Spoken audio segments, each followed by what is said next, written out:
Good evening. Chemical equilibrium हम पढ़ रहे थे। हमने केमिकल इक्विलिब्रियम की डेफिनेशन समझी थी। उसके बाद हमने एक गैस इक्वेशन जनरल लिख के देखी थी। हाँ, और उसमें हमने कहा था कि हमारी जो फॉरवर्ड रिएक्शन है, अगर आपको याद हो तो जस्ट मैं एक बार आपको लिखा दूं। ए प्लस बी, रैंडम सी इक्वेशन हमने एक लिख ली थी। इसको हमने कहा था सी प्लस डी, और ये हमारी सारी की सारी गैसेस स्टेट में है। तो हमने आपसे कहा था कि रेट फॉरवर्ड जो है उसको हम लिख सकते हैं के फॉरवर्ड। ये एक कांस्टेंट आया था। Concentration of reactant to the power A, concentration of reactant B to the power B. Fine. इसी तरह से हमने कहा था रेट बैकवर्ड जो है उसका एक डिफरेंट कांस्टेंट होगा के बी, और ये आपका concentration of C to the power C, concentration of D to the power D. अभी जनरल लेके चल रहे हैं, इक्वेशन में कैसे पुट करेंगे वो अभी आपको आज दिखाएंगे। बट यहां पे हमने आपसे कहा था कि एक हम कांस्टेंट लिखते हैं जब हमारा इक्विलिब्रियम आ जाता है। इक्विलिब्रियम का मतलब था R F is equal to R B, यानी formation of C and D and decomposition of C and D, या rate of C and D. ठीक है, ये दोनों रेट बराबर हो जाएंगे। बिल्कुल, तो फॉरवर्ड रेट और बैकवर्ड रेट दोनों बराबर हो गए। तो यहां पे आपने कहा के की वैल्यू हमारी आ गई के फॉरवर्ड बाय के बैकवर्ड। इसे हमने डिफाइन किया था एक नए कांस्टेंट की तरह, और इसे हमने कहा था के सी, और ये आपका आ गया था concentration of C to the power C, concentration of D to the power D, divided by concentration of B to the power B, concentration of A to the power A. इतनी बात हमने कही थी। इसके बाद हमने आपसे कहा था कि ये जो है ये है इक्विलिब्रियम कांस्टेंट। इसका नाम दिया था equilibrium constant in terms of concentration. Equilibrium constant किसके टर्म्स में है? कंसंट्रेशन के टर्म्स में है, इन टर्म्स ऑफ कंसंट्रेशन। ठीक है जी। अच्छा, यहां पर जो कंसंट्रेशन है, ये जो आपका स्क्वायर ब्लॉक या स्क्वायर ब्रैकेट में हमने लिखा हुआ है, ये जनरली हम लेते हैं मोल पर लीटर। आपको किसी और में भी दिया जा सकता है, बट जनरली मोल पर लीटर में गिवन होगा। ठीक है, तो ये यूनिट हो गई। अब अगर आप देखें तो केसी की यूनिट आएगी। केसी की यूनिट हमने आपसे कहा था मोल पर लीटर, या कंसंट्रेशन टर्म भी आप कह सकते हैं, to the power delta N. हमने एक टर्म यूज किया था, और डेल्टा एन हमारा क्या था? डेल्टा एन हमने कहा था सी plus D minus A plus B.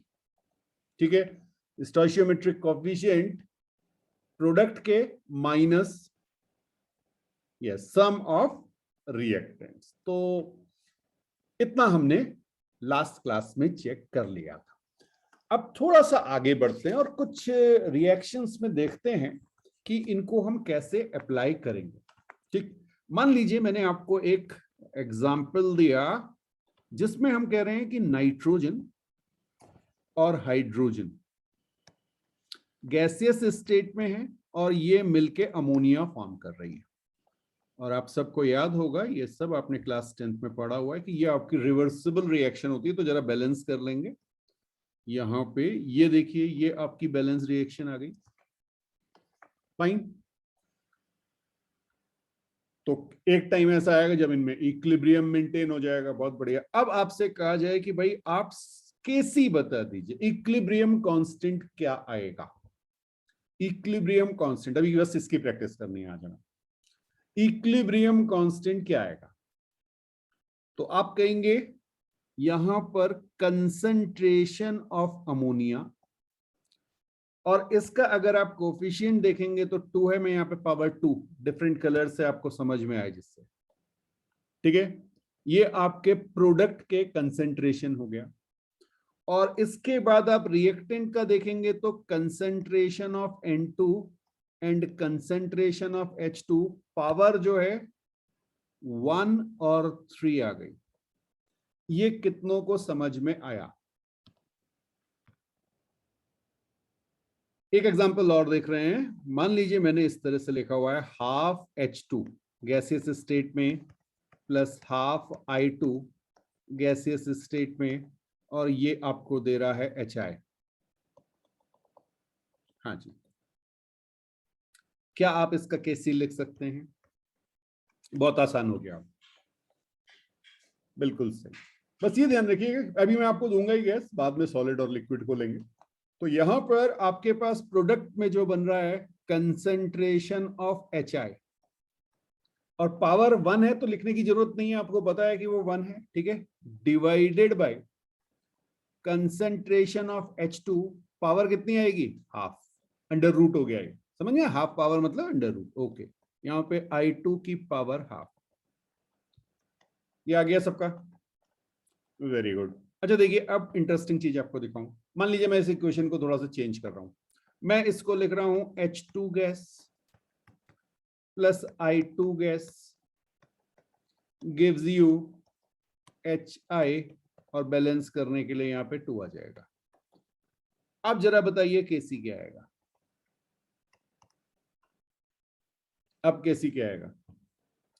आप कहेंगे concentration of HI whole square divided by concentration of H2 and concentration of I2। कुछ बात समझ में आई? ओके, यहां पे अगर आप देखें, इसको अगर मैं केसी डैश कह दूं तो ये मेरा केसी डैश का स्क्वायर हो जाएगा। हाँ, आगे इसको समझेंगे कि अगर हम n से मल्टीप्लाई करते हैं तो पावर n हो जाती है, बट क्योंकि यहाँ पे हम केसी कैलकुलेट करने की कोशिश कर रहे थे, तो अब केसी निकालना आ गया, आसान सी चीज है। और केसी है क्या? Equilibrium constant in terms of concentration, ध्यान रखिएगा, ठीक है। अब आपको मोल्स दिए होंगे, वॉल्यूम ऑफ कंटेनर दिया होगा, तो मोल पर लीटर निकाल लीजिएगा, आपकी कहानी आ जाएगी। समझ में आ गया? अच्छा, एक और इक्विलिब्रियम कांस्टेंट होता है, और वो होता है in terms of partial pressure, तो लिखिएगा, उसको कहते हैं KP. Equilibrium constant in terms of equilibrium constant in terms of partial pressure, in terms of partial pressure। partial pressure पढ़ा था हमने लास्ट, जो गैस लॉज जब पढ़े थे, ठीक है ना? ओके, वेरी गुड, याद है सबको?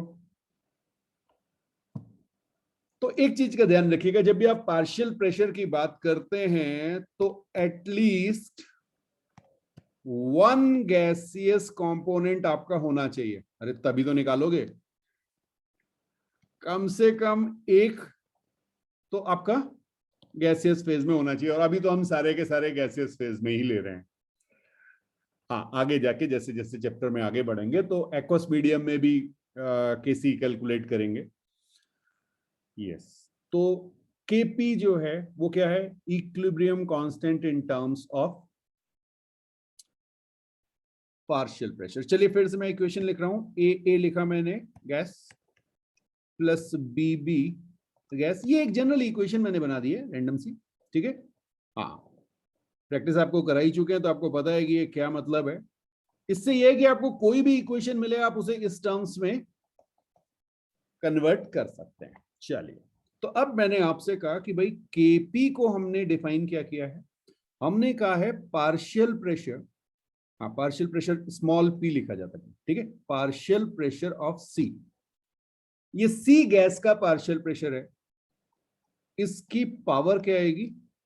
सी, जो कोफिशिएंट है, stoichiometric coefficient. Okay, partial pressure of D to the power T. अब कंसंट्रेशन की जगह पार्शियल प्रेशर आ गया, बस इतना सा चेंज है। Partial pressure of A to the power A, partial pressure of B to the power B. कुछ बात समझ में आई? जैसे केसी निकाला था बिल्कुल वैसे ही निकालना है, बस वहां पर कंसंट्रेशन था, यहां पर पार्शियल प्रेशर है। और एक चीज का ध्यान रखिएगा, क्योंकि हम इक्विलिब्रियम की बात कर रहे हैं तो ये सब कहां है? इक्विलिब्रियम की स्टेज। हाँ, ये इक्विलिब्रियम के टाइम पे क्या पार्शियल प्रेशर है वो है। क्लियर हो गया? अच्छा जी, अब अगर मैं आपसे कहूं, चलिए पहले इसको लिख लीजिए, where P is partial pressure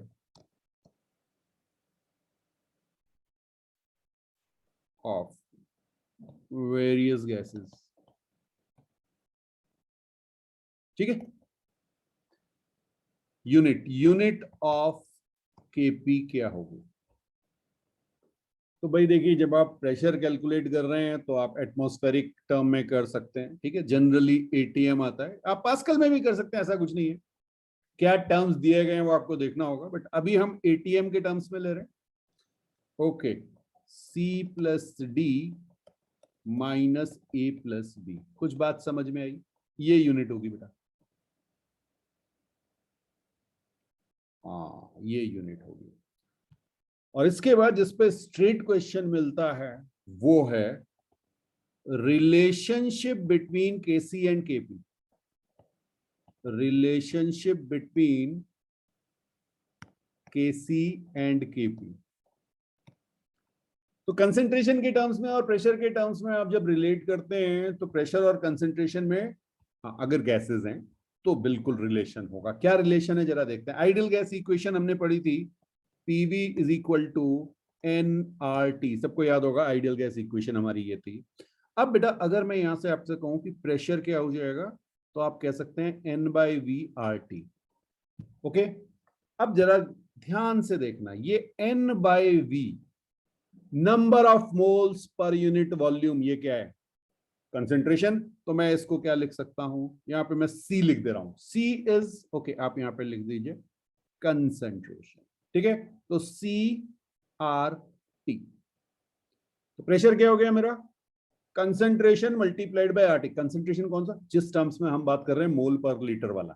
ठीक है, okay, moles per unit volume. बहुत बढ़िया। तो यहां से आप क्या कह सकते हैं, अगर मैं आपसे कहूं पार्शियल प्रेशर ऑफ ए, तो वो किसके बराबर हो जाएगा? Concentration of A R T लिख सकता हूं। इसी तरह से मैं पार्शियल प्रेशर ऑफ बी को क्या लिख सकता हूं? बी का कंसेंट्रेशन, बिल्कुल सही बात है आपकी, सी की जगह मैंने कंसेंट्रेशन ऑफ बी लिख दिया इनटू आर टी। अब समझो बेटा, आपका एक कंटेनर में ये सब इक्वेशन आपने क्लोज कंटेनर में कर रखी है, इसमें जो टेम्परेचर होगा वो तो हर गैस के लिए सेम होगा। तो सारी गैसेस के लिए टी सेम आ गया, आर कांस्टेंट है, तो partial pressure directly proportional to concentration of gas हो गया। ओके, तो यहां पे आप लिख सकते हैं partial pressure of gas is equal to concentration of gas RT. ऐसा लिख सकता हूं, बिल्कुल, इसे नोट कीजिए, फिर आगे बात करते हैं। अब बेटा केपी जो हमने लिखा था वो हमने लिखा था PC to the power C, PD to the power D, PA to the power A, PB to the power, जो हमारी इक्वेशन थी उसके लिए। अब यहां पे देखिए मैं क्या लिख सकता हूं, KP is equal to partial pressure of C to the power C को मैं क्या लिख सकता हूं? Concentration of C, okay, R T to the power C, ऐसे लिख सकता हूं। बिल्कुल इसी तरह से concentration of D, R T to the power D लिख सकता हूं। बिल्कुल सारी वैल्यू प्लेस कर दीजिए, concentration of A R T to the power A, concentration of B are T to the power B. ये आ गया, ठीक है, ओके, बहुत बढ़िया। अच्छा, एक चीज का ध्यान रखिएगा, ये ए बी वाली चीज जो है ये रटने की जरूरत नहीं है, तो मैंने आपको सिखाने के लिए ले लिए एक इक्वेशन। आप नॉर्मल कंडीशन में प्रैक्टिस कीजिए क्वेश्चंस की, आपको खुद समझ में आने लग जाएगा कि मुझे कौन सी पावर किसकी लेनी है। वो ए बी करके याद करने की जरूरत नहीं होती। तो यहां पे आप लिखेंगे concentration of C to the power C, concentration of D to the power D, okay, divided by concentration of A to the power A, concentration of B to the power B, और यहां पे आपका आ जाएगा RT to the power C plus D minus A plus B। ये चीज समझ में आ रही है आपको? C plus D minus A by B हर जगह आ रही है। हाँ, इसे हमने डेल्टा N कहा। अब अगर सारी की सारी गैसेस हैं तो इसे हम डेल्टा NG कह देते हैं। तो यहां पर आपको क्लियरली दिख रहा है कि Kp is equal to Kc। अरे ये टर्म ना देखो, यही तो था हमारा Kc, तो इसको हमने यहां रिप्लेस कर दिया। बहुत बढ़िया। Kc RT to the power delta Ng, delta Ng, इसको याद कर लो। ये इक्वेशन रटी हुई होनी चाहिए बेटा। Kp is equal to Kc RT to the power delta Ng, और डेल्टा Ng क्या है? Sum of stoichiometric coefficient of product minus sum of stoichiometric coefficient of reactant. Okay, तो इसको हम generally C plus D minus A plus B कह देते हैं। ये प्रोडक्ट हैं और ये आपके रिएक्टेंट हैं। क्लियर? तो ये किस पे डिपेंड करेगा? आपकी जो इक्वेशन है।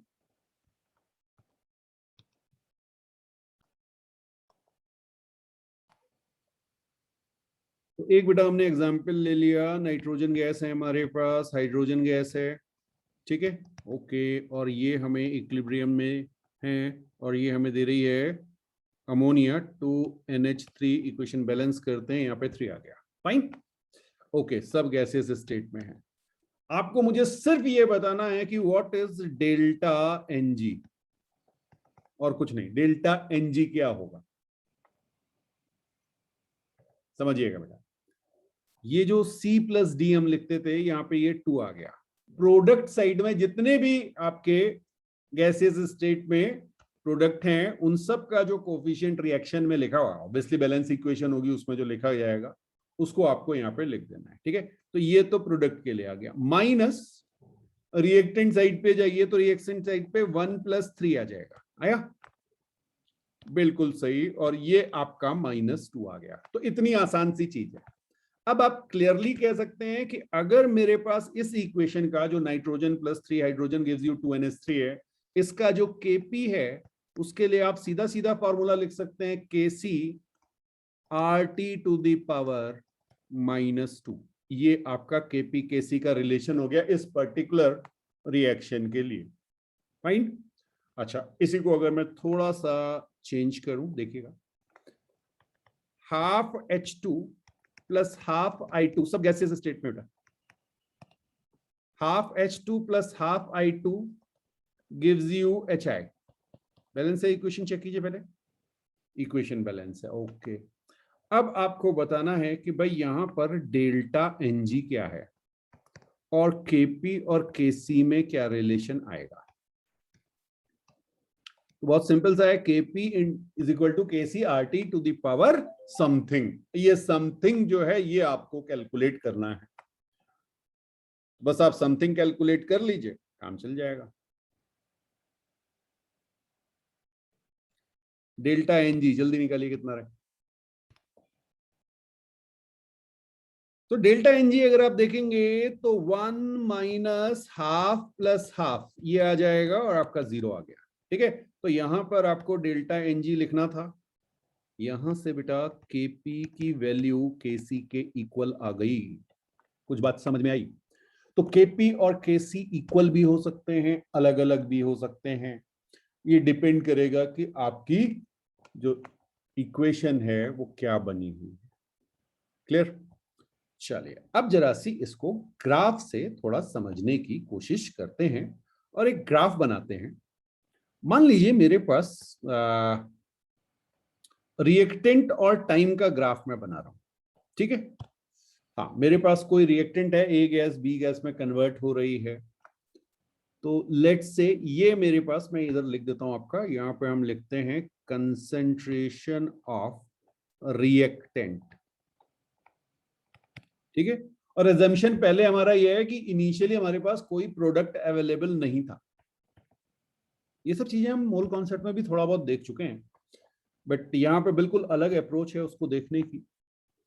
तो यहां पर क्या है, कंसंट्रेशन शुरू में जो भी होगा, जैसे जैसे आपकी रिएक्शन होगी, आपका रिएक्टेंट का कंसंट्रेशन रिड्यूस होगा और फिर फाइनली कांस्टेंट हो जाएगा। कुछ समझ में आया?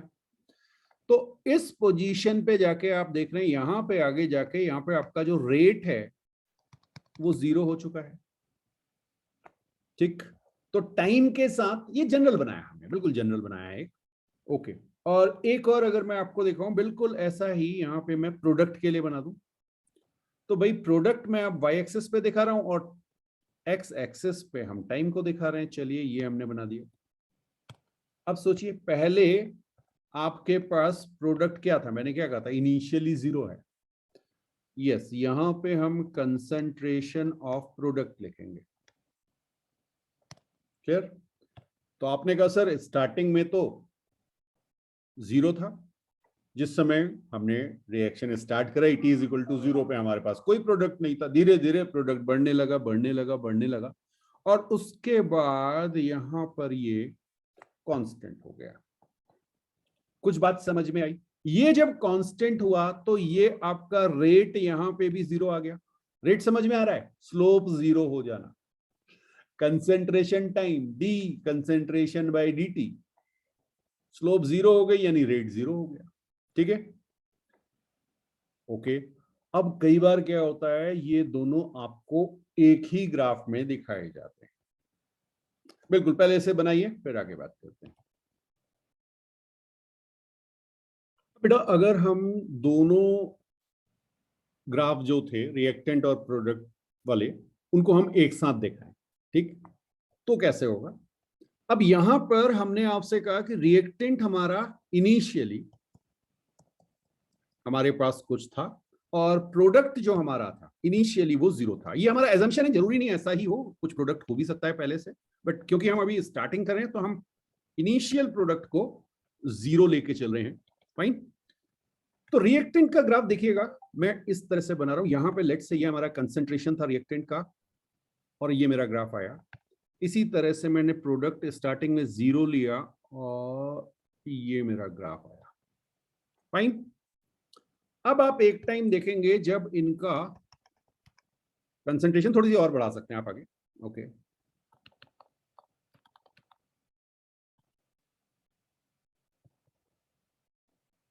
फाइन। अरे रे रे रे, सब गायब हो गए। ओके,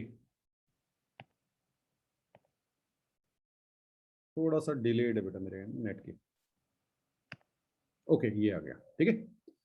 हाँ, अब देखिएगा, मैं एक आपको फाइन लाइन दिखाऊं। यहां पे आप कह सकते हैं ये कंसंट्रेशन इसके बाद कांस्टेंट हो चुका है, इस लाइन के बाद, तो इसके बाद आपका इक्विलिब्रियम अटेन हो चुका है। ये बात समझ में आ गई? अच्छा, अब ध्यान से, के सी जो हमने आपसे कहा था वो था क्या एक्चुअली? वो था क्या? Product concentration, very good, product concentration divided by reactant concentration, यही तो था। Ratio of concentration of product divided by ratio of concentration of product by concentration of reactant, very good. तो आप क्या कह सकते हैं, ब्लू वाला क्या चीज है? ब्लू वाली क्या चीज है? कंसंट्रेशन ऑफ प्रोडक्ट कम है या ज्यादा है? कंसंट्रेशन ऑफ प्रोडक्ट कम है या ज्यादा है यहां पे? बिल्कुल सही बात। तो आप कह सकते हैं कि यहां पे केसी हमारा लेस देन 1 हो जाएगा। कितनों को ये बात समझ में आई? ग्राफ आपको बता रहे ना, रिएक्टेंट का कंसंट्रेशन प्रोडक्ट के कंसंट्रेशन से ज्यादा है तो लेस देन 1 हो जाएगा। बहुत बढ़िया, बहुत बढ़िया, बहुत बढ़िया। अच्छा देखिए, ये ग्राफ ना थोड़ा सा डिफरेंट वे में और भी बना सकते हैं हम। ओके, यहां पे देखिएगा, मान लीजिए मैंने आपसे कहा कि ये ग्राफ आपको ऐसे दे देगा।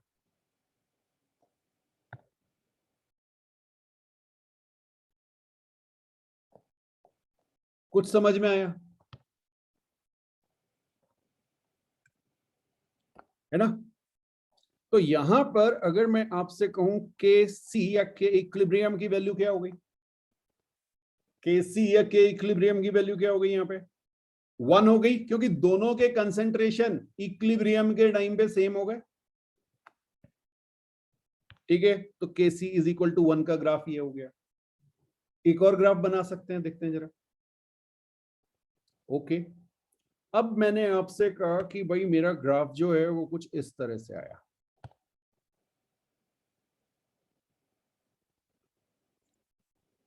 इक्विलिब्रियम तो हो गया। देखिए फाइनली जो है वो दोनों का कंसंट्रेशन, रेड वाले का और ब्लू वाले का, प्रोडक्ट का और रिएक्टेंट का, अब कंसंट्रेशन चेंज नहीं हो रहा, कांस्टेंट हो चुका है और है डायनेमिक। एक 0 से शुरू हुआ, एक हायर वैल्यू से शुरू हुआ है। फाइन, तो यहां पे आप क्या कह सकते हैं कि इक्विलिब्रियम इज ग्रेटर देन 1। तो ग्राफ देख के कुछ समझना आया? बिल्कुल, इन ग्राफ्स को बनाइए, फिर आगे बात करते हैं। अब बेटा जो ग्राफ मैंने आपको बना के दिखा है, एनसीईआरटी का एक ग्राफ हम ले रहे हैं। फाइन, ये केमिकल इक्विलिब्रियम जहां पे डॉटेड लाइन आपको दिखाई गई है वहां पे केमिकल इक्विलिब्रियम अटेन हो चुका है। Very good. आपको सिर्फ मुझे ये बताना है कि इस केस के लिए जो केसी आप कैलकुलेट करेंगे वो ग्रेटर देन 1 होगा, इक्वल टू 1 होगा या लेस देन 1 होगा। हाँ, यहाँ पे ये हम क्लियरली कह रहे हैं कि जो हमारी इक्वेशन है वो ये रेड कलर से रिएक्टेंट और ब्लू कलर से आपको प्रोडक्ट दिखाया गया। फाइन, वही इक्वेशन है हमारी, a plus B gives you c plus D. हाँ, कोफिशिएंट कुछ हो सकते हैं। तो अभी हमें सिर्फ ये देखना है कि 1 से बड़ा, 1 से छोटा या इक्वल। तो यहां पर आपको क्लियरली दिख रहा है कि हमारा जो प्रोडक्ट कंसंट्रेशन है वो रिएक्टेंट कंसंट्रेशन से ज्यादा है, तो हमारा केसी ग्रेटर देन 1 होगा। फाइन, बट ऐसा हमेशा कंपल्शन नहीं है कि आपको ऐसा ही मिले। ये एक हमने आपको एग्जांपल दिया, बाकी दोनों ग्राफ भी हमने आपको दिखाए हुए हैं। एक केस और देखिएगा बेटा, ये आपको अमोनिया का दिखाया गया है। ठीक है, डाइहाइड्रोजन, डाइनाइट्रोजन और अमोनिया। तो इनिशियली आपके पास कुछ डाइहाइड्रोजन थी, ग्रीन कलर से आपको डाइनाइट्रोजन दिखाई गई है, और एक टाइम के बाद इस पे इक्विलिब्रियम आ गया। अगर हम इक्विलिब्रियम देखें तो यहां कहीं पे हम कह सकते हैं हमारा इक्विलिब्रियम आ चुका है, थोड़ा बहुत आगे पीछे हो सकता है। फाइन, हाँ, बट रफली इसके बाद हमें कांस्टेंट लाइन दिख रही है, तो हम कहेंगे ये हमारी इक्विलिब्रियम स्टेट इस पोजीशन के या इस टाइम के बाद आ चुकी है। Very good. अब आपको मुझे बताना है कि अगर आप के निकालेंगे तो वो 1 से बड़ा आएगा या छोटा आएगा? हाँ, यहाँ पे कोई फर्क नहीं पड़ता बेटा, दो जरूर हो गए हमारे रिएक्टेंट, बट उनका कंसंट्रेशन तो आपको दिख रहा है ना, ज्यादा है। तो जो ज्यादा चीज है वो नीचे जा रही है। ऑब्वियसली वो जो पावर है उन पे भी डिपेंड करेगा। हाँ, बिल्कुल बिल्कुल, जो पावर है ना, कोएफिशिएंट जो है उन पे भी डिपेंड करता है कि भाई कितना कंसंट्रेशन है और उसकी कितनी पावर हो रही है। बट अगर सिंपल से ऐसे आपसे पूछा जाए तो आप डायरेक्टली यहां से क्या कह सकते हैं, केसी शुड बी लेस देन 1, क्योंकि कंसंट्रेशन ऑफ प्रोडक्ट जो है वो लेस। अब एक्चुअल में तो फिर वो इक्वेशन देके पूछेगा, बट अगर खाली ग्राफ देके पूछा गया तो आप डायरेक्टली कह दीजिए कि केसी इज लेस देन 1। बट एक चीज का ध्यान रखिएगा, अगर इक्वेशन दी हुई है तो फिर आपको पूरा कैलकुलेट करना पड़ेगा। ठीक है, तो एक बेटा हमारे पास PCl5 आपको दिया हुआ है, डिकम्पोज हो रहा है PCl3 और Cl2। फाइन, सबसे पहले चेक कर लिया कीजिए, वैसे तो बैलेंस इक्वेशन ही दी जाएगी बट चेक कर लीजिए। ठीक है, अब आपको बताना है what is the relationship between Kp and Kc। तो Kp is equal to Kc RT to the power delta Ng। तो बस ये डेल्टा Ng कैलकुलेट कर दीजिए, सीधे सीधे क्वेश्चन इस पे मिलेंगे आपको। Kp दिया होगा, Kc निकालना होगा, टेम्परेचर दिया होगा, या Kp Kc दे देगा, टेम्परेचर पूछ लेगा। तो सबसे पहले आपको इक्वेशन देख के डेल्टा Ng कैलकुलेट करना है। फाइन, तो बहुत बढ़िया, डेल्टा Ng आपका आ गया 1 + 1, ये तो प्रोडक्ट के हुए, माइनस रिएक्टेंट में 1, सो बेसिकली आपका ये 1 आ गया। आपका आंसर है Kp is equal to Kc into RT। Fine, अब बेटा यहां पर एक चीज का ध्यान रखना, ये जो आपका R है ना, इसकी वैल्यू यहां सबसे ज्यादा गड़बड़ी होती है। आर की वैल्यू आपको लेनी है 8.314 बाय 100 वाली। क्यों बता रहा हूं, क्योंकि आपने जो कंसंट्रेशन लिया है वो मोल पर लीटर में लिया है, और इसके लिए मैंने आपको शॉर्ट करके बताया था इसको 25/300 या 1/12, याद आया? ये आपका था बार वाला, ठीक है। बार लीटर यूज होगा इसमें, मोल और केल्विन तो यही यूज होता है, बट प्रेशर के लिए बार और हाँ यूनिट में ना, प्रेशर के लिए बार और वॉल्यूम के लिए लीटर यूज होगा, ध्यान रखिएगा। तो आर की वैल्यू इस केस में, अगर आपको सी किस में दिया हुआ है, मोल पर लीटर में, तो आर की वैल्यू आपकी क्या होगी, 1/12 डाल देना, यूनिट की जरूरत नहीं पड़ेगी। अगर आपको सारी चीजें ऐसा यूनिट में दी गई हैं तो फिर 25/3 या 8.314 डालेंगे। कुछ बात समझ में आई?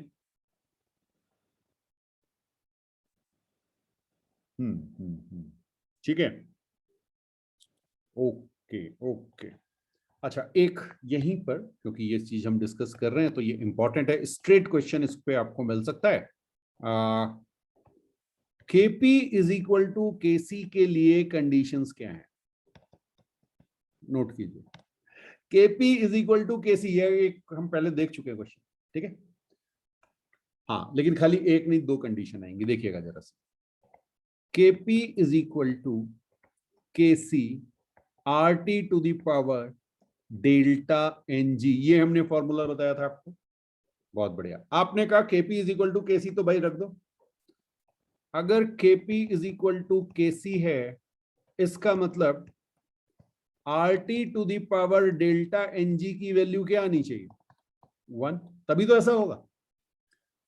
Are T to the power delta N G की वैल्यू 1 आनी चाहिए।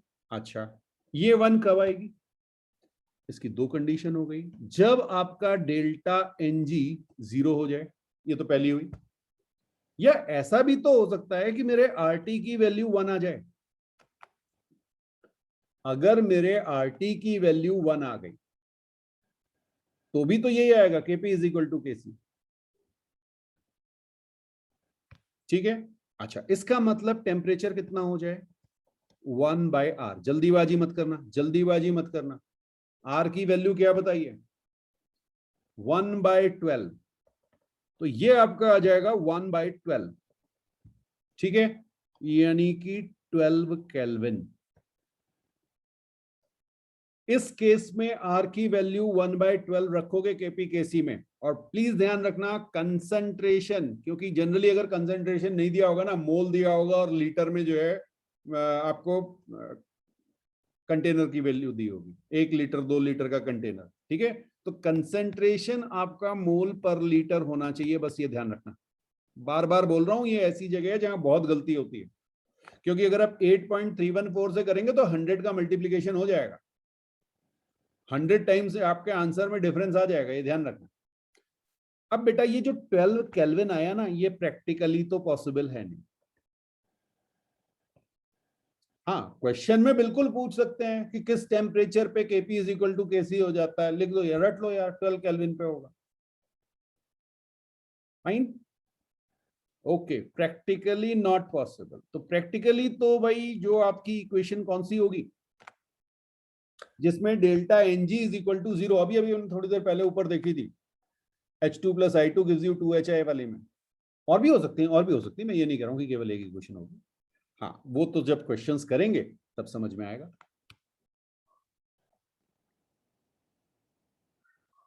अब बेटा के इक्विलिब्रियम हमने पढ़ा, के इक्विलिब्रियम हमारा केपी और केसी हो सकता है, ठीक है। इन टर्म्स ऑफ कंसेंट्रेशन उसे केसी लिखेंगे, इन टर्म्स ऑफ प्रेशर उसे केपी लिखेंगे।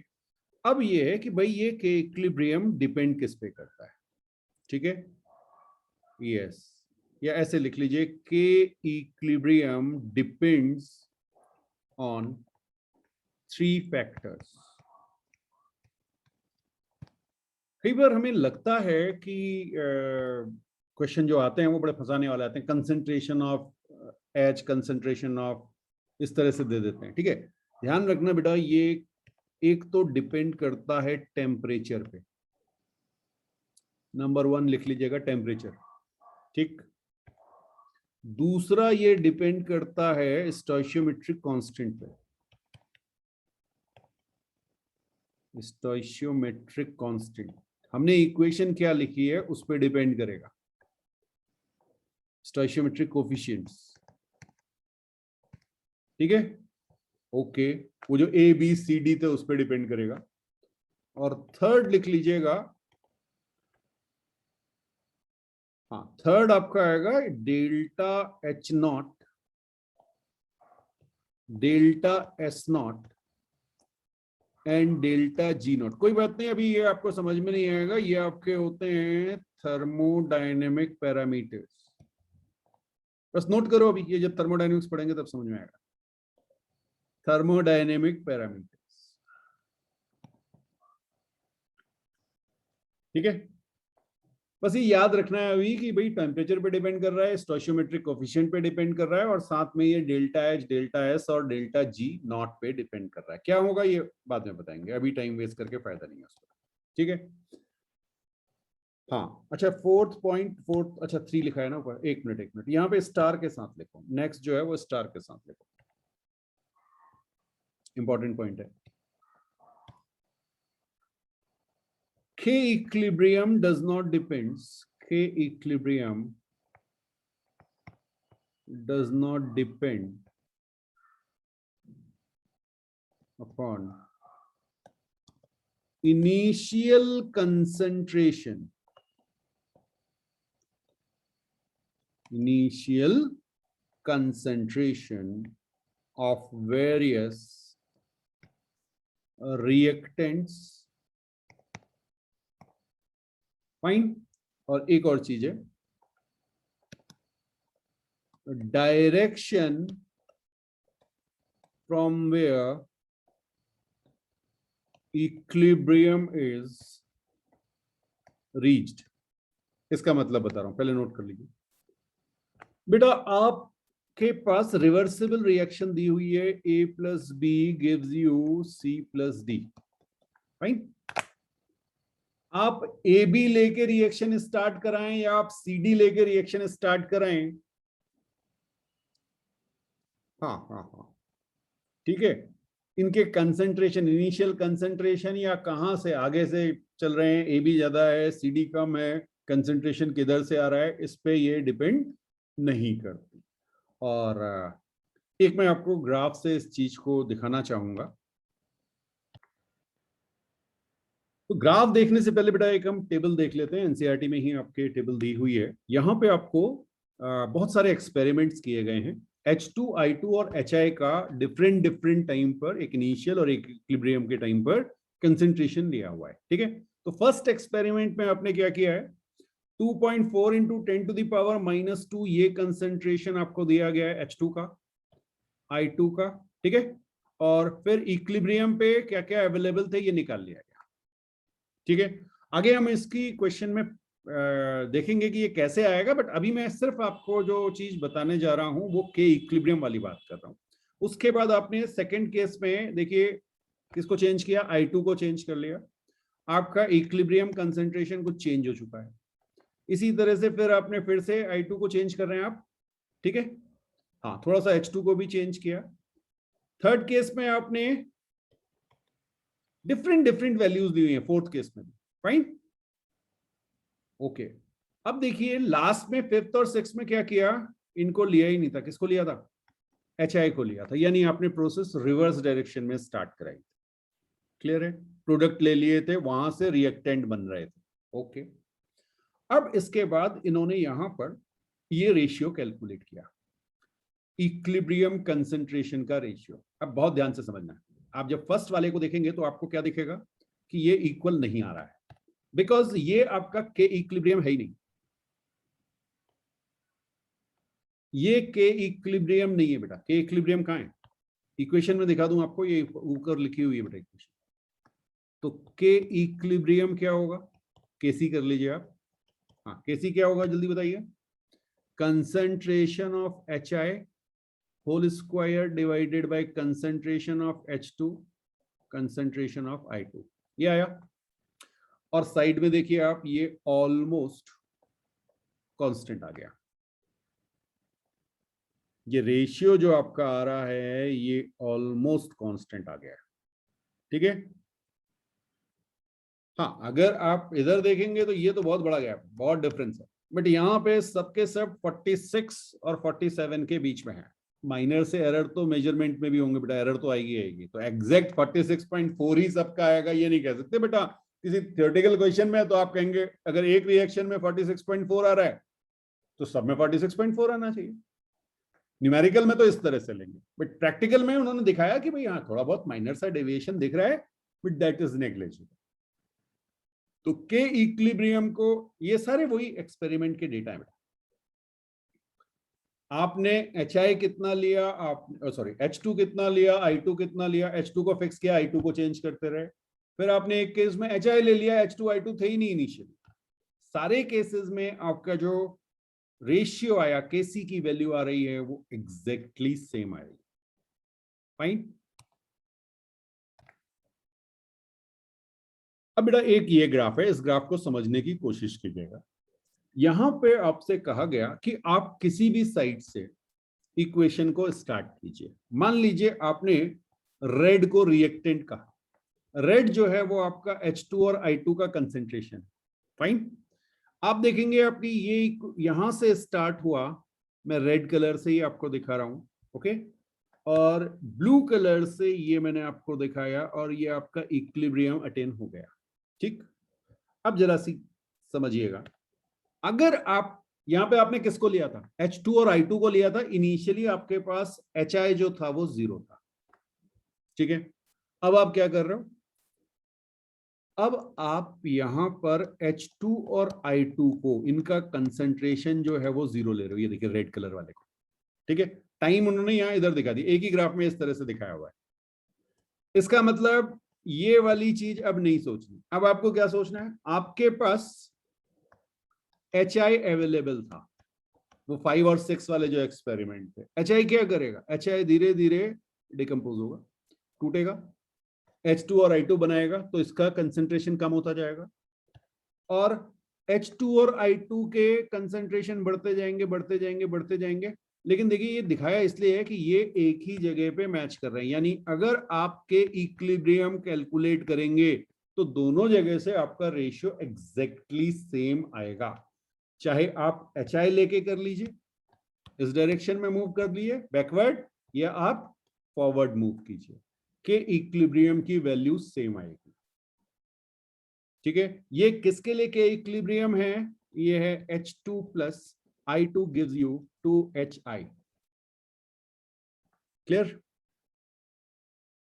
यस। तो इस इक्वेशन के लिए के इक्विलिब्रियम आपका कांस्टेंट होगा।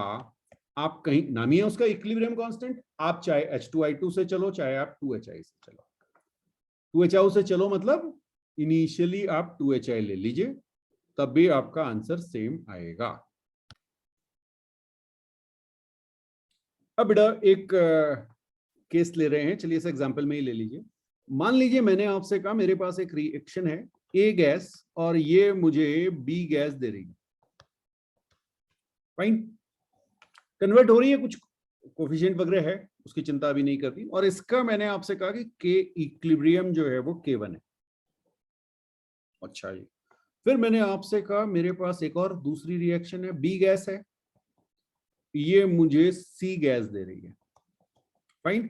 और इस का के इक्विलिब्रियम मैंने K2 आपसे कह दिया।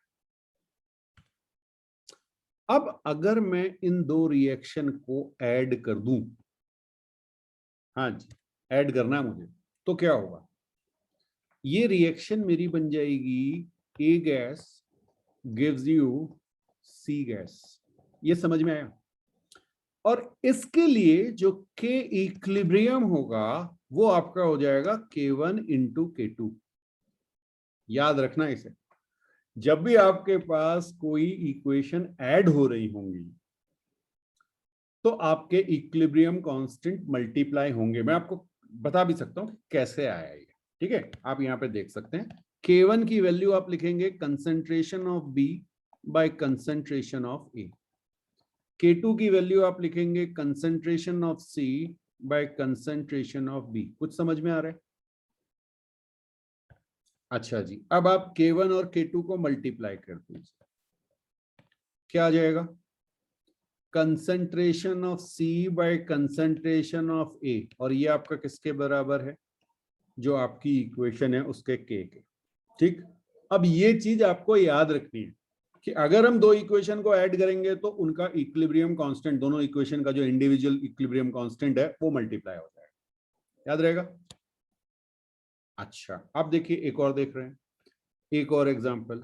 अगर मैं आपसे कहूं a plus B gives you c plus D, मैं अलग अलग इक्वेशन लिख के आपको समझा रहा हूं। हाँ, मैं ऊपर वाली रिएक्शन में भी यही चीज लिख सकता था। ओके,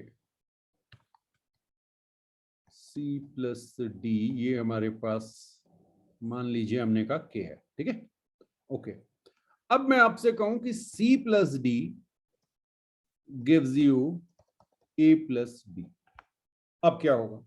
इस इक्वेशन के लिए अगर मैं कह रहा हूं मेरा इक्विलिब्रियम कांस्टेंट k डैश है, तो अगर आपने अपनी इक्वेशन को रिवर्स कर दिया तो वो 1/k आता है। याद रखना। ऐसा क्यों हुआ ये भी आप चेक कर सकते हैं। आप कहेंगे k is equal to concentration of c, concentration of d by concentration of a, concentration of b। ठीक है, k डैश क्या है? Concentration of a, concentration of B divided by concentration of C, concentration of D, and that is equal to 1/k। कुछ समझ आया?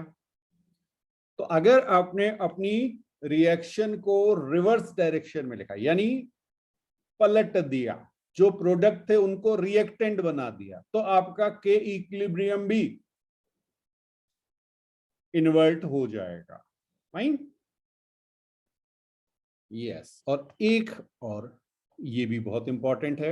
मान लीजिए मैंने आपसे कहा a plus B gives you c plus D, ठीक है, ये हमारे पास k हमें दिया हुआ है। मैं इस रिएक्शन को मल्टीप्लाई कर रहा हूं n से। रिएक्शन को n से मल्टीप्लाई करने का मतलब रिएक्टेंट और प्रोडक्ट दोनों को n से मल्टीप्लाई कर देना, तो मेरी रिएक्शन बन जाएगी Na plus Nb gives you Nc plus Nd। Fine. अब अगर इसके लिए मैं k डैश कहूं, इक्विलिब्रियम कांस्टेंट k डैश, तो उसको मैं कैसे लिखूंगा? Concentration of C to the power n, concentration of D to the power n divided by concentration of A to the power n, concentration of B to the power n। क्या ऐसे लिखूंगा? Okay, इसको मैं क्या लिख सकता हूं? Concentration of C, concentration of D by concentration of A, concentration of B whole to the power n। यहां से k अगर आप देखें तो ये मेरे पास क्या था? Concentration of C, concentration of D, concentration of A, concentration of B। Is it clear? हाँ, इतनी बार कंसंट्रेशन करने में कंसंट्रेशन खराब हो जाता है। ओके, तो इसको मैं कह सकता हूं कि k to the power n है। ठीक है जी, बस यहां पे ये ध्यान रखिएगा n आपका 0 नहीं होना चाहिए। 0 से मल्टीप्लाई मत करना, तब तो कुछ बचेगा ही। बिल्कुल, इसे नोट कीजिए। एक एप्लीकेशन देखिएगा बेटा। मान लीजिए मैंने आपसे कहा मेरे पास एक इक्वेशन है, carbon solid plus oxygen gases state पे है, और आप सबको पता है ये CO2 दे देता हमें। ठीक है, हाँ, बचपन से ये इक्वेशन पढ़ रहे हैं। लेट्स से इसकी इक्विलिब्रियम कांस्टेंट K1। इसका मतलब क्या है, समझ रहे हैं आप? कि आपका कार्बन ऑक्सीजन के साथ रिएक्ट करके CO2 बना रहा है, और CO2 डिकम्पोज हो रही है कार्बन और O2 में, इनके बीच इक्विलिब्रियम बढ़िया सा बना हुआ है, और ये आपका इक्विलिब्रियम कांस्टेंट K1 है। चलिए, दूसरी जो है वो है कार्बन, ऑक्सीजन नहीं भाई, कार्बन चाहिए हमें। कार्बन हमारे पास सॉलिड स्टेट में है। अब हमारे पास ऑक्सीजन हाफ O2 अगर हमने ली, ठीक है, तो हमें मिलता है CO, कार्बन मोनोऑक्साइड, और इसके लिए इक्विलिब्रियम दिया हुआ है K2। दो इक्वेशन है, दोनों पॉसिबल हैं, ये आप जानते हैं। एक में ऑक्सीजन एक्सेस में है, एक में ऑक्सीजन कम है थोड़ी। ठीक है, चलिए अब मैं आपसे कह रहा हूं कि एक इक्वेशन मैंने आपको दी जो थी CO गैसियस स्टेट में plus half O2 gaseous state में, और ये आपको देगा CO2 गैसियस स्टेट में। कुछ समझ में आया? और आपको बताना है कि जो इक्वेशन मैंने नीचे लिखी हुई है इसके लिए K क्या होगा। इक्विलिब्रियम कांस्टेंट, ये जो इक्वेशन लिखी गई है यहां पर CO plus half O2 gives you CO2, इसके लिए K इक्विलिब्रियम क्या होगा। ठीक है, हाँ अब थोड़ी सी कॉमन सेंस लगाइए, कुछ ऊपर की दोनों इक्वेशन को कुछ इधर उधर कुछ भी करके आपको ये बनाना है। ठीक, तो जरा देखें कैसे बनेगा। आधों को समझ में आ गया, बिल्कुल सही बात है। आपने कहा सर हमने CS plus O2 gas gives you CO2 gas, ये तो ऐसे ही रखना है क्योंकि हमें प्रोडक्ट में CO2 चाहिए। ओके, जो सेकंड इक्वेशन है उसको इन्वर्ट कर देते हैं, तो उसको हमने लिख दिया CO gas gives you C solid plus half O2। ये बात समझ में आई? रिवर्स करके लिख दिया आपने, और आपने कहा सर ये तो K1 रहा क्योंकि ये इक्वेशन को हमने एज इट इज लिखा था, लेकिन जो दूसरी वाली इक्वेशन हमने लिखी है उसके लिए हमारा जो कांस्टेंट है वो 1/K2 हो गया। इक्विलिब्रियम कांस्टेंट 1/K2 हो गया। क्यों?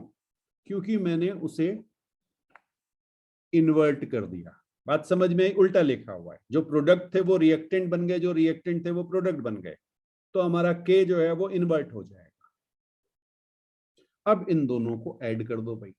जब आप इसे ऐड करोगे तो क्लियरली आपको दिख रहा है यहां से CS और CS कट जाएगा। ठीक, आपके पास आएगा CO गैसियस स्टेट, O2 और हाफ O2, तो plus half O2 gas, that gives you CO2 gas. कुछ बात समझ में आई? अच्छा जी, तो आपके पास जो K आएगा वो कितना हो जाएगा? ऐड करने में क्या बताया था, दोनों इक्विलिब्रियम कांस्टेंट मल्टीप्लाई होते हैं, तो ये आपका K1/K2 होगा। K1 इंटू K2 मत कर देना। हाँ, तो ये बहुत आसान होता है, बस आपको स्टेप बाय स्टेप लिखना पड़ेगा शुरू में। बाद में तो आपकी इतनी प्रैक्टिस हो जाएगी कि आपको कह रही है तो बड़ा आसान सा है। और ये इस तरह की चीजें बहुत जगह यूज में आएंगी। हाँ, थर्मोडायनेमिक्स में भी इसे यूज करेंगे। ठीक है, थर्मोकेमिस्ट्री में। अब बेटा जब आप बुक पढ़ेंगे तो आपको दो टर्म मिलेंगे, एक लिखिएगा होमोजीनियस इक्विलिब्रिया, होमोजीनियस इक्विलिब्रिया, और दूसरा आपका होता है हेट्रोजीनियस इक्विलिब्रिया। ठीक है, तो होमोजीनियस इक्विलिब्रिया का मतलब बड़ी सीधी सी कहानी है, all reactants are in same phase. All reactants are in same phase मतलब क्या हुआ? एक minute, all reactants and product कर दीजिए, ऑल रिएक्टेंट्स एंड प्रोडक्ट्स। तो आपका रिएक्टेंट हो प्रोडक्ट हो सबके सब सेम फेज में होंगे। जैसे एग्जाम्पल अगर हम देखें तो हमने आपसे कहा था अभी तक जितने हम कर रहे थे वो सबके सब होमोजीनियस थे क्योंकि हम ले ही गैस वाले फेज में रहे थे। N2 प्लस H2, ये आपके पास हो गया NH3, बैलेंस कीजिएगा, यहाँ पे 2 आ जाएगा। ठीक है, और यहाँ पे 3 आ जाएगा। क्लियर है? तो यहां पर सारे के सारे हमारे चाहे प्रोडक्ट हो चाहे रिएक्टेंट हो वो गैसियस फेज में है। अच्छा, जरूरी नहीं कि हमेशा गैसियस फेज में ही हो। एक और एग्जांपल देख लेते हैं। यहां पे मैं ले रहा हूं CH3COO C2H5। हाँ जी, नाम बता सकते हैं इसका? ऑर्गेनिक पढ़ लिया आपने। ये एक्वस स्टेट में है और प्लस H2O लिक्विड स्टेट में हमने लिया है, और इसने हमें दिया है बेटा, हाँ जी नाम बताएंगे? कॉमन नेम तो है ethyl acetate. Ethyl acetate, acetate ion दिख रहा है ना, CH3CO-। हाँ, वैसे IUPAC क्या है? Ethyl ethanoate. ओके, तो यहां पे आपने CH3COO के साथ H, ये आपको मिलता है एसिटिक एसिड, और साथ में आपको मिलता है C2H5OH अल्कोहल। अब कैसे मिलेगा वो सब अभी देखेंगे जब वहां पढ़ेंगे। बिल्कुल बिल्कुल, तो अभी बस आप ये लिख लीजिए कि ये आपको मिला एसिटिक एसिड, और एसिटिक एसिड भी जो है वो आपका एक्वस स्टेट में है, तो ये भी लिक्विड में है, और ये आपको मिला इथेनॉल, और ये भी आपका एक्वस स्टेट में है। तो सबके सब आपको दिख रहा है लिक्विड स्टेट में है, समझ में आया? तो ये भी आपका होमोजीनियस सॉल्यूशन हो गया, ठीक है, या होमोजीनियस, ये जो इक्विलिब्रिया आया है ये आपका कैसा हो गया? होमोजीनियस। फाइन। अच्छा जी, अब नेक्स्ट देखें, हेट्रोजीनियस, नाम से ही क्लियर हो रहा है भाई कि कुछ अलग अलग होगा। एक तो अभी अभी थोड़ी देर पहले मैंने आपको कार्बन वाली इक्वेशन लिखाई थी, याद आया? पहले डेफिनेशन लिख लेते हैं। Equilibrium in a system having more than one phase, more than one phase, ऐसा हो सकता है कि सॉलिड लिक्विड हो सकता है सॉलिड गैस हो। फाइन।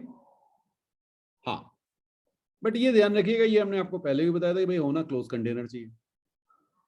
अरे गैस बनेगी तो उड़ जाएगी ना, नहीं तो। चलिए, तो यहां पर आप H2O gives you H2O, यहां पे गैस ले लीजिए, यहां पे लिक्विड ले लीजिए। ये एग्जाम्पल हो गया। इक्विलिब्रियम है इसका, मैंने आपको लास्ट टाइम पे पिक्चर भी दिखाई थी, ठीक है। तो liquid and gas both phases are there. Okay, हाँ, यहां पर आप ये कह सकते हैं कि ये केमिकल चेंज नहीं हो रहा है, फिजिकल चेंज है। बिल्कुल सही बात है आपकी। अच्छा, अब देखिए, चलिए ये भी करा लेते हैं। लीजिए, CaCO3 सॉलिड स्टेट में है, और आपको पता है ये CaO solid plus CO2 gas में कन्वर्ट हो जाता है ना। यहां पे आपके सॉलिड और गैस फेज दोनों है, तो ये भी आपका हेट्रोजीनियस इक्विलिब्रियम हो गया। फाइन। बिल्कुल बिल्कुल बिल्कुल, ठीक है। और भी ले सकते हैं, और भी ले सकते हैं। एक ऐसे लिखा जाता है NH4HS, शायद लास्ट क्लास में भी हमने ये लिया था, सॉलिड स्टेट पे है। बिल्कुल, ये आपको दे देता है अमोनिया गैसियस स्टेट में प्लस H2S गैसियस स्टेट में। फाइन।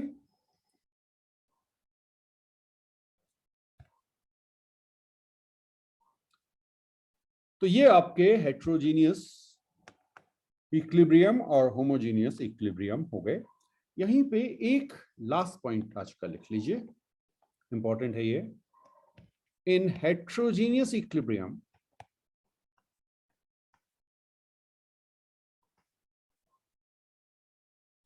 या इक्विलिब्रिया लिख लीजिए। इन हेट्रोजीनियस इक्विलिब्रिया